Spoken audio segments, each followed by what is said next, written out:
नई दिल्ली के कांग्रेस मुख्यालय में आज कांग्रेस का 140वां स्थापना दिवस मनाया गया। कांग्रेस पार्टी का स्थापना दिवस 28 दिसंबर को मनाया जाता है। वर्ष 1885 को मुंबई के एक सम्मेलन में कांग्रेस का गठन किया गया था, जिसकी अध्यक्षता उमेश चंद्र बनर्जी ने किया था। पार्टी की स्थापना का उद्देश्य भारत की जनता का राजनीतिक और सामाजिक परिस्थितियों को सुधारना और ब्रिटिश शासन के खिलाफ एक सशक्त आवाज उठाना था। कांग्रेस ने भारतीय स्वतंत्रता संग्राम में महत्वपूर्ण भूमिका निभाई। धीरे धीरे पार्टी ने स्वतंत्रता संग्राम में अपनी पहचान बनाई। महात्मा गांधी के नेतृत्व में कांग्रेस ने असहमति और सशस्त्र संघर्ष का मार्ग अपनाया। महात्मा गांधी का भारतीय राष्ट्रीय कांग्रेस के साथ गहरा संबंध था। उन्होंने अहिंसा और सत्याग्रह के माध्यम से भारतीय स्वतंत्रता संग्राम को नेतृत्व प्रदान किया। 1915 में गांधी जी ने कांग्रेस का नेतृत्व किया और 1942 में उन्होंने भारत छोड़ो आंदोलन की शुरुआत की, जो भारतीय स्वतंत्रता संग्राम का एक महत्वपूर्ण मोड़ था। भारतीय राष्ट्रीय कांग्रेस के अथक संघर्ष के परिणाम स्वरूप भारत को 15 अगस्त 1947 को स्वतंत्रता प्राप्त हुई। कांग्रेस पार्टी ने भारतीय सरकार का नेतृत्व किया और जवाहरलाल नेहरू पहले प्रधानमंत्री बने। स्वतंत्रता के बाद भी कांग्रेस पार्टी देश की प्रमुख राजनीतिक पार्टी रही। हालांकि समय के साथ पार्टी को कई आंतरिक और बाहरी चुनौतियों का भी सामना करना पड़ा। आज कांग्रेस पार्टी भारतीय राजनीति में महत्वपूर्ण भूमिका निभा रही है। हाल के वर्षों में विभिन्न आम चुनावों में कड़ी प्रतिस्पर्धा का सामना पार्टी को करना पड़ा। आज कांग्रेस के स्थापना दिवस के अवसर पर भारतीय राष्ट्रीय कांग्रेस के अध्यक्ष मल्लिकार्जुन खड़गे ने कांग्रेस कार्यकर्ताओं को संबोधित करते हुए मोदी सरकार पर कड़ा हमला बोला। आइए सुनते हैं भाषण के अंश। सभी कांग्रेस जनों को कांग्रेस के स्थापना दिवस पर हार्दिक बधाई देता हूं। आप सभी को नए साल की भी अग्रिम बधाई। 28 दिसंबर 1885 को मुंबई में कांग्रेस की स्थापना हुई थी। तब से 62 सालों तक करोड़ों कांग्रेस जनों ने अंग्रेजों से संघर्ष किया, त्याग किया, बलिदान दिया और जेलों में मुश्किल यातनाएं सही। तब कहीं देश को आज़ादी मिली। मैं आज कांग्रेस के सभी निर्माताओं और स्वाधीनता सेनानियों को श्रद्धांजलि देता हूं। संविधान और मजबूत लोकतंत्र की स्थापना करने वाले नायकों को नमन करते हुए कहना चाहता हूं कि उनके सपनों के भारत के लिए कांग्रेस हर संभव प्रयास जारी रखेगी। साथियों, ये कांग्रेस का सौभाग्य रहा कि देश की सभी प्रमुख हस्तियां कांग्रेस से जुड़ी रही है। राष्ट्रपिता महात्मा गांधी जी के नेतृत्व में कांग्रेस के झंडे तले किसानों, मजदूरों, महिलाओं और गरीब तबकों के लोग जुड़े हुए थे और लड़ते रहे। आज़ादी के पहले ही कांग्रेस ने मौलिक अधिकार का जो स्वरूप 1931 में बनाया था, वो हमारे संविधान का हिस्सा बना। लेकिन आज संविधान और लोकतंत्र दोनों खतरे में हैं। देश के सर्वोच्च मूल्यों जैसे एकता, अखंडता, धर्मनिरपेक्षता और सामाजिक न्याय की रक्षा के लिए महात्मा गांधी जी, श्रीमती इंदिरा गांधी जी, राजीव गांधी ने शहादत दी। साथियों, 2025 में 25 का वर्ष महात्मा गांधी के कांग्रेस अध्यक्ष बनने की ये शताब्दी है और सौभाग्य से वो बेलगाम में अध्यक्ष चुने गए कर्नाटक राज्य से। संविधान को स्वीकार किए जाने के ये 75वां वर्ष है। वंदे मातरम का 150वीं जयंती है और 2026 का वर्ष दादा भाई नौरोजी का 200वीं जयंती है। सरोजिनी नायडू के कांग्रेस अध्यक्ष बनने का शताब्दी वर्ष है। झंडा ऊंचा रहे हमारा गीत की भी शताब्दी है। ये गीत दिसंबर 1925 में कानपुर कांग्रेस अधिवेशन में पहली बार गाया गया था। साथियों, 1947 में भारत की आज़ादी के आसपास दुनिया के कई देश आज़ाद हुए। कुछ देश विफल रहे तो कहीं तानाशाही छा गई। केवल भारत ऐसा है जहां लोकतंत्र जीवित है। कांग्रेस के महान नेताओं के कारण भारत दुनिया का सबसे बड़ा लोकतंत्र बना। हमारे नायकों ने विजन के कारण भारत खेती बाड़ी, अंतरिक्ष, परमाणु और कई रणनीतिक क्षेत्रों में दुनिया में सम्मान के साथ खड़ा हुआ। कांग्रेस की लंबी सत्ता के दौरान देश की तस्वीर बदलने वाले ऐतिहासिक काम हुए। हरित क्रांति, श्वेत क्रांति से लेकर संचार और सूचना क्रांति, ऑटोमोबाइल क्रांति आई, आर्थिक उदारीकरण का दौर आया।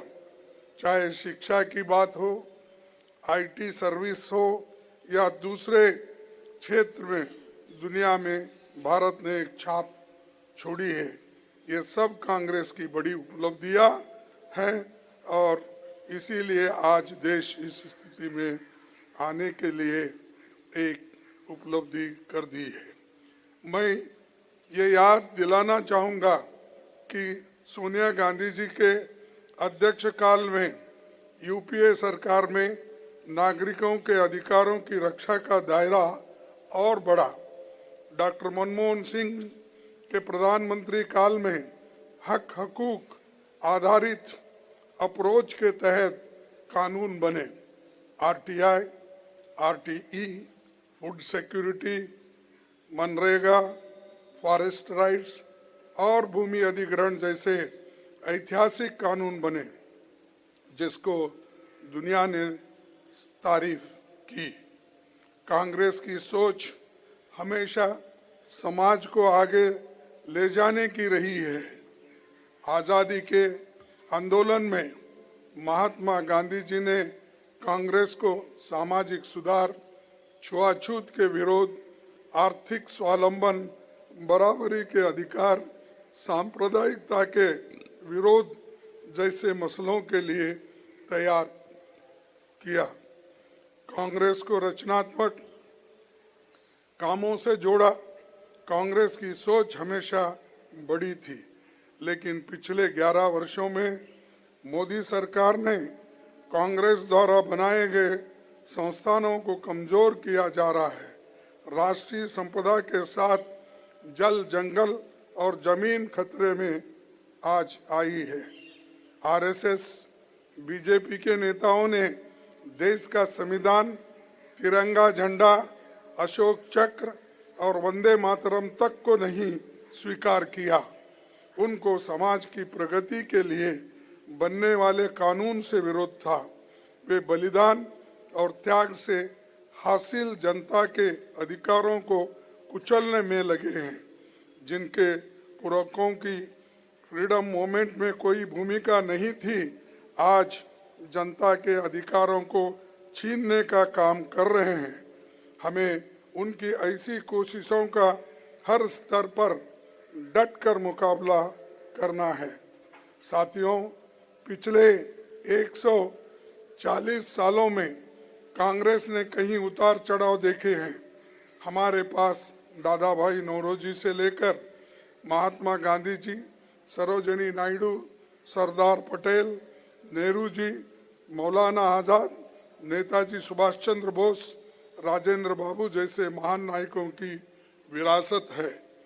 हमारे नायकों ने हमें सिखाया कि देश और जनता को सशक्त बनाने के लिए हमें लगातार काम करना है। हमें अपने गौरवशाली परंपरा के अनुरूप सभ्य और शालीन भाषा में अपने विरोधियों को मजबूती से जवाब देना है। हमारे नायकों ने सत्य के रास्ते पर चलना सिखाया। हम उसी मार्ग पर चलकर विजय हासिल करेंगे। गांधी जी तो यहाँ तक कहते थे कि सत्य तब भी टिकता है जबकि उसके पक्ष में जनसमर्थन न हो। मैं और एक बार इसके लिए सत्य भी टिकता है जबकि उसके पक्ष में जनसमर्थन न हो, पर हमारे पास सत्य भी है और जनसमर्थन भी है। हाल में रामलीला मैदान की रैली में भारत जोड़ो यात्रा और भारत जोड़ो न्याय यात्रा जैसे कई मौकों पर देश की जनता ने विराट जनसमर्थन हमें दिया है। साथियों, पिछले 11 सालों में बीजेपी सरकार ने चंद पूंजीपति को फायदा पहुंचाने के लिए कई कानूनों को बदला। मनरेगा को नष्ट कर दिया जा रहा है। जल, जंगल और जमीन की लूट जारी है। सरकार फर्जी आंकड़ों से खेल रही है और सच छिपाने के लिए अभी तक सेंसस नहीं कराया जा रहा है। साथियों, आप सभी जानते हैं 2025 में महान नायिका इंदिरा गांधी जी के नाम पर ये भवन कांग्रेस का स्थायी दफ्तर बना। हमारे सीपीपी चेयरपर्सन सोनिया जी के अथक प्रयासों की ये देन आने वाले समय में संविधान और लोकतंत्र की रक्षा का केंद्र बिंदु बनने जा रहा है। 100 साल पहले कांग्रेस अध्यक्ष पद का दायित्व संभालने के बाद सरोजिनी नायडू जी ने कहा था, स्वतंत्रता के युद्ध में भय एकमात्र अक्षम विश्वासघात है, निराश एकमात्र अक्षम पाप है। आज हम आजादी की छाव में हैं, पर उनकी बातें आज भी अहमियत रखती है और आज हम संविधान और लोकतंत्र को कायम रखने के लिए मनरेगा जैसे जनता के अधिकारों की रक्षा के लिए लड़ रहे हैं। मैं देश भर के सभी कांग्रेस जनों से अपनी ये अपील दोहराना चाहूँगा कि एक स्वर में एकजुट होकर मनरेगा को बचाने के लिए जन जन के बीच जाइए। इसके लिए हमें दांडी मार्च और भारत जोड़ो आंदोलन जैसी भावना के साथ जुटना होगा। गरीबों और कमजोर लोगों के हक में मनरेगा की बहाली के लिए हम हमारे सरकार को मजबूर करेंगे। आखिर में आज स्थापना दिवस पर एक बात साफ कहना चाहता हूं। जो कहते हैं कांग्रेस खत्म हो गई है, उन्हें बताना चाहता हूं, हमारे पास सत्ता कम हो सकती है लेकिन हमारी रीढ़ अभी भी सीधी है। हमने समझौता नहीं किया, न संविधान से, न धर्मनिरपेक्षता से, न गरीब के हकों के लिए हम सत्ता में न हो, लेकिन सौदेबाजी नहीं करेंगे। कांग्रेस ने कभी धर्म के नाम पर वोट नहीं मांगा। कांग्रेस ने कभी मंदिर मस्जिद के नफरत नहीं फैलाई। कांग्रेस जोड़ती है, बीजेपी तोड़ती है। कांग्रेस ने धर्म को आस्था ही रखा, पर कुछ लोगों ने धर्म को राजनीति बना दिया। आज बीजेपी के पास सत्ता है लेकिन उनके पास सच्चाई नहीं है। इसीलिए कभी आंकड़े छुपाए जाते हैं, कभी जनगणना रोकी जाती है, कभी संविधान बदलने की बातें होती है। जो आज इतिहास पर भाषण दे रहे हैं, उनके पूर्वज इतिहास से भाग रहे थे। कांग्रेस विचारधारा है, और कांग्रेस विचारधारा कभी मरती नहीं। साथियों, इसलिए कहता हूं, ये लड़ाई चुनाव की नहीं है, ये लड़ाई भारत की आत्मा की है। और कांग्रेस ये लड़ाई इसलिए लड़ रही है क्योंकि अगर कांग्रेस नहीं लड़ेगी तो संविधान कौन बचाएगा, ये लोकतंत्र कौन बचाएगा। यही कहकर मैं अपने बात को समाप्त करता हूं। जय हिंद, जय कांग्रेस, जय संविधान। साथी संदेश लाइव के लिए दिल्ली से ब्यूरो रिपोर्ट। अगर यह वीडियो आपको अच्छा लगे तो लाइक करें, सब्सक्राइब करें और बेल आइकन को दबाना ना भूलें।